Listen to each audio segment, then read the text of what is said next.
was not a real.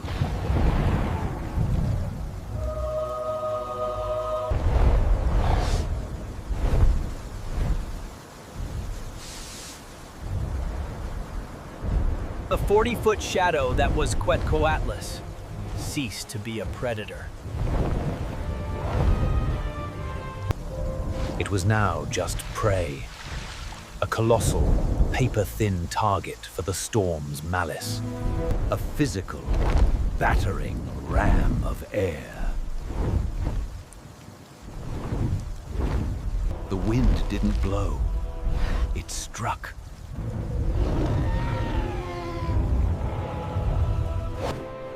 It had been soaring, a master of the thermals over a sun-baked canyon.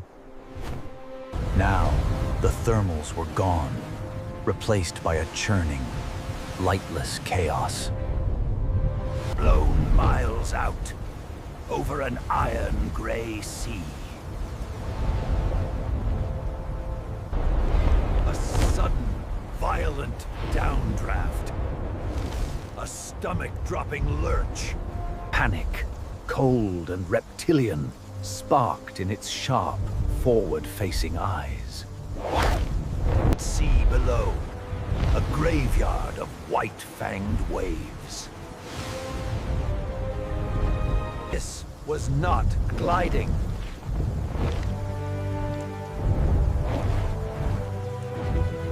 This was a desperate, burning, wing-tearing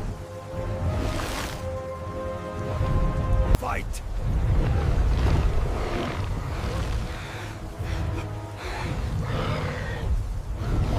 Binding heaven itself had turned against it.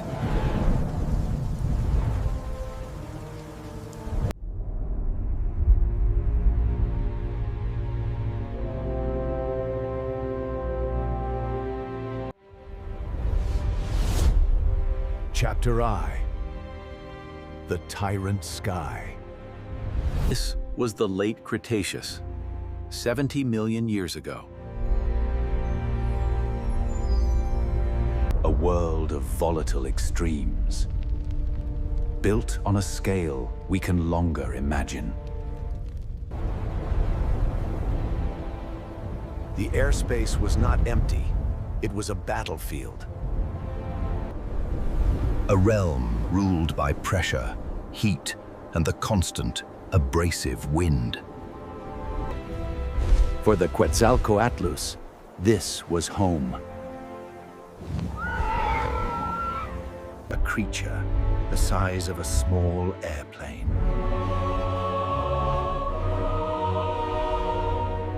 But in this world, even titans had masters.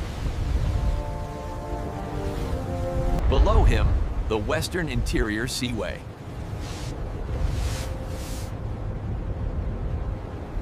An ocean of teeth.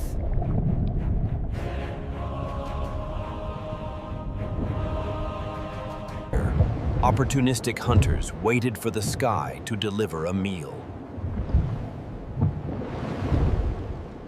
The storm was a disaster, but the fall would be an execution.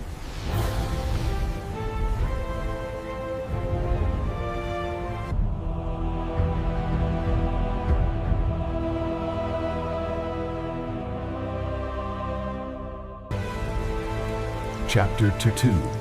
The agony of endurance.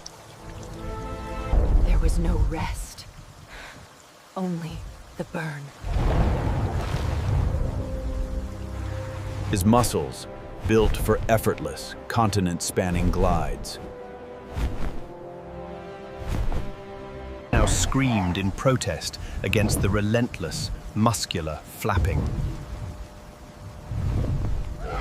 This was a marathon at the edge of death. For a day, and then a night, and then another day, he flew. Hunger was a dull ache. Thirst, a fire in his throat. But the greatest enemy was exhaustion.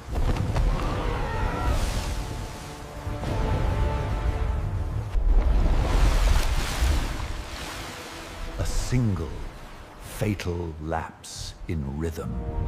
Then, through the gloom, a speck of black rock. A sea stack. A false hope. He approached, trying to land. A desperate, clumsy maneuver. But the waves were mountains. The rock, a fortress that would not yield.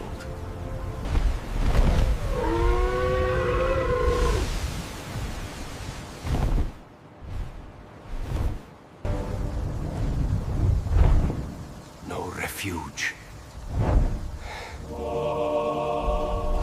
He was forced to bank, climbing back into the wind's embrace. When a new shadow moved beneath the waves. Larger than he, faster in this realm. A sudden, explosive breach of water. A sound like a cannon. A Mosasaur.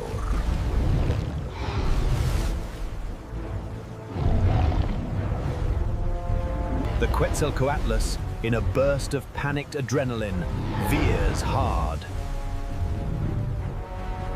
Jaws wide enough to sever a wing, missed by inches.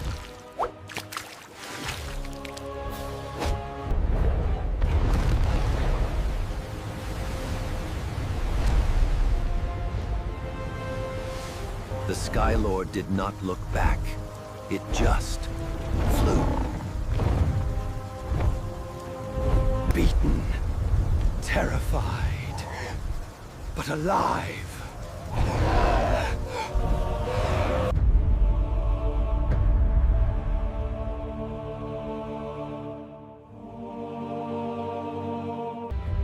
Chapter 3: The Shore of Salvation.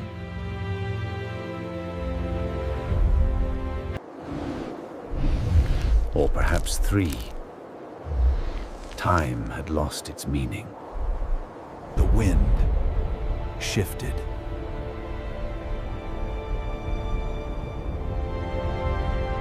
The constant horizontal rain softened.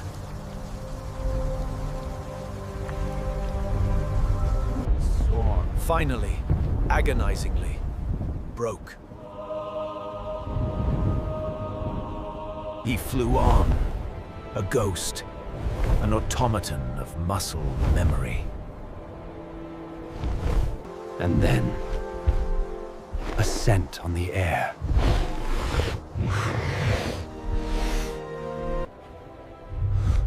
Not salt. Not ozone. Mud and life.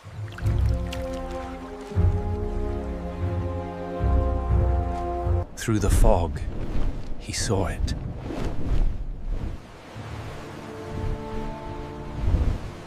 Land.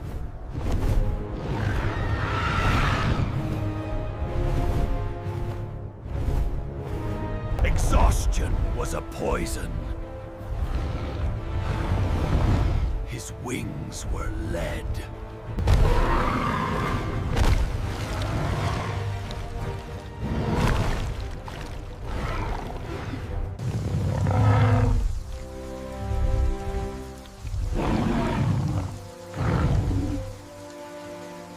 But it was breathing.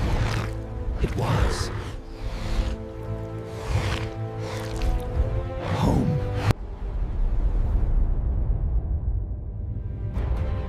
Chapter 4: The Legacy.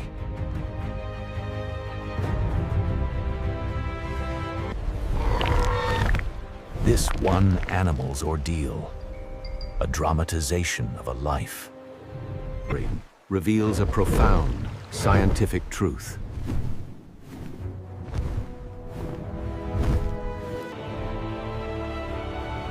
The masters of the Mesozoic sky were not just gliders. They were creatures of incredible, continent-spanning endurance.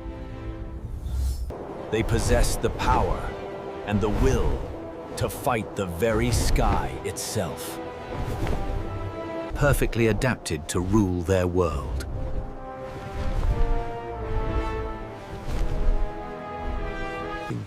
Yet utterly vulnerable to its raw, indifferent power. Their bones are all that remain.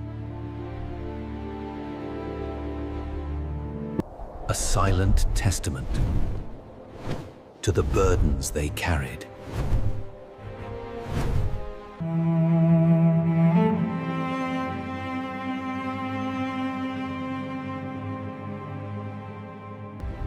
Chapter 5.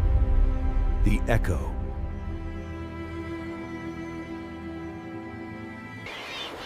The sky above feels empty now.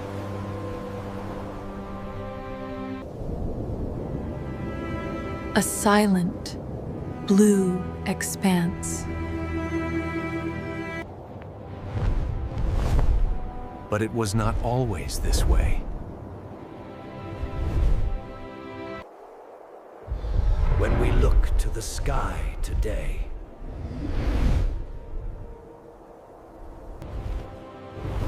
Can we even imagine the sheer scale of the titans who once commanded it?